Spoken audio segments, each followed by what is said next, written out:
time I spoke at a primarily women's event, I'm going to be brief because I don't want to get in the way, was when Hillary Clinton was in Cedar Rapids, actually, right before the election. I knew my place then, I know my place now. It's not going to be up for very long. But you know, Dawn has been in existence how long now? 92. Since 92? Wow. I remember when it was established, and Barbara Boatwright, you know, just obviously a very strong woman, did a great job, you know, for all those years. And a number of the folks in here, you know, are responsible for the success of Dawn. I should say, I want to say we, but it's tough right now in Iowa for Democrats, to say the least. But we Democrats, you know, we have a long way to go, folks. There's just no way around it.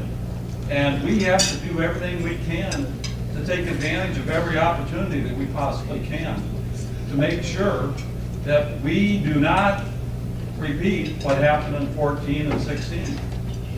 We are seeing the effects of it now. We have state legislators in here at the moment who are fighting the good fight every single day. And we're not winning very many of those fights because they have too many in the Senate. They have too many in the House. And they have Governor Branstad. Very, very unfortunate, to say the least. And when I, you know, in Washington, D.C., this is the second term in a row that I've been the only Democrat in the federal delegation in Washington, D.C. Finally, it sunk in with my colleagues. They didn't quite get it the first time. Because after all, we have President Obama. Now we have President Trump. And we lost Mike Ronstall. And we lost the Iowa Senate. I mean, I get up at 4 o'clock in the morning. I can promise you I don't tweet. Right? I mean, I was up at 4 o'clock today. This is Sunday. What the hell am I doing up at 4 o'clock in the morning? I'm worried about what's going to happen to America. And I'm worried about what is happening in our state of Iowa right now. I am very, very worried about what's going on. I'm worried about the fact that 73,000 fewer Democrats voted in 2016 than 2012. And that 200,000 fewer Iowans, all told, voted in 16 than in 12. That should worry every single one of us in this room. We're not in a good situation, folks.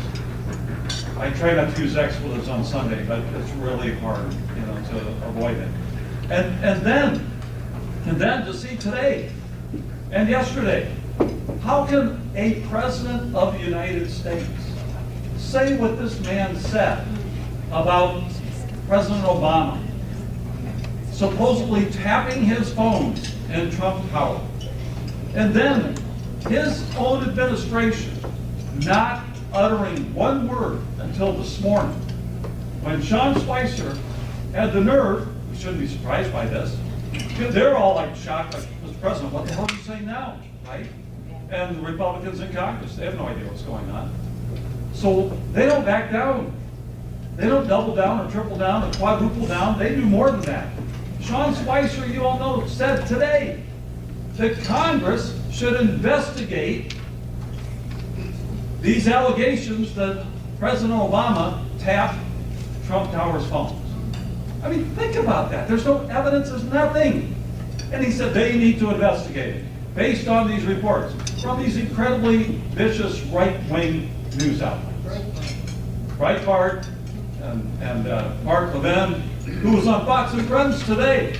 This is, by the way, that's the president's favorite show. He said that. This is unbelievable. It really is. But it ought to scare the heck out of every one of us, folks. What's going on? They have no conscience. They don't care. They just want to be in office and move their agenda forward. And the worst part about all this is the Republicans in the U.S. Congress don't care. They are not. A few of them are standing up. I didn't think after 2008 that I'd be saying this, but John McCain is on our side on this in many ways. I mean, that tells you how far down this has gone. Okay? And Lindsey Graham, I really couldn't stand it when he'd say really terrible things about President Obama, but I like that guy right now. Because he's telling the truth, okay? And we got some others too. Not our 2 senators in Iowa, not our 3 Republican U.S. House members. They don't have the courage to stand up. They better find that courage very soon. Why don't they have the courage? Because they want President Trump to sign legislation that will block grant Medicaid and hurt seniors in nursing homes and children with disabilities and the working poor in Iowa. That's what they're going to do, folks. That's why they are not saying anything. And because they're going to privatize Social Security if they have the chance, and they're going to voucherize Medicare if they have the chance, and they're going to do all kinds of things that are happening here in Iowa to hurt people who don't have power and to hurt people who are the least advantaged among us. That's what this is about. Make no mistake about this. They will do what President Trump says so long as they get their program approved and not vetoed by President Trump. That's the bottom line. To me, it's disgusting. It's unacceptable. And we've got to rebuild, beginning right now, the grassroots. Yes, I want more women in office. I want more Democrats in office. I want it all. We can do it for 18. We can do it for 18. We can win the governorship. We can do what we need to do. We can get more people to help me in the U.S. House, and more people to help Pam and others in the Senate, and hopefully take one, if not both, the House and then the Iowa House as well. That's the only way we're going to get this state back on track. It's the only way we're going to start getting this country back on track, folks. But that's why I've got that building blocks project. Some of you know about that. Andy helped out, and now Derek is helping out, making sure that we do a deep dive. It's going to cost some money. Well, I take contributions for that, by the way. I'm not asking for me, but for that, okay. Send your money to the party. We'll make sure that Derek sends it to the right place. Derek knows that, all right? We're going to be on top of this, my guy Joe O'Hearn. And anyway, we're going to find out what happened in 14 and 16, and we're going to find the way forward and how to do it right and how to have that economic message, not forgetting about diversity, not forgetting about equality, not forgetting about all the other things that we stand for as a party, but making sure that we speak to people and making sure that we go where people live, work, and play and talk to them. And we're not always going to like what we hear, but at least we're going to listen, and we're going to do the best job that we can to relate to folks and make sure they understand what our message is.